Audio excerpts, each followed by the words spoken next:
சீனாவின் தென்மேற்கே யுனான் மாநிலத்தில் ரயில்வே தொழிலாளர்கள் குழு மீது ரயில் மோதியதில் 11 பேர் கொல்லப்பட்டதோடு மேலும் 2 காயமடைந்தனர்.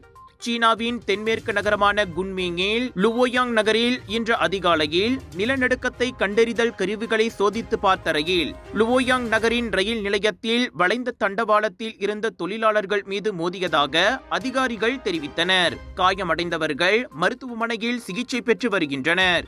இந்த விபத்துக்கான காரணம் குறித்து விசாரணை நடத்தப்பட்டு வருகிறது. இதனிடையே யுனான் மாநிலத்தில் உள்ள ரயில் நிலையம் மீண்டும் இயல்பான சேவைகளை தொடங்கியுள்ளதாக குன்மிங் ரயில்வே பிரிவு வெளியிட்ட அறிக்கையில் தெரிவித்தது. விலையோ மலிவு, செலவோ குறைவு, தரமோ உயர்வு, மனமோ நிறைவு. மக்களின் தேர்வு என்ரிகோஸ் முழு ஆடை சத்துள்ள பால்மாவு.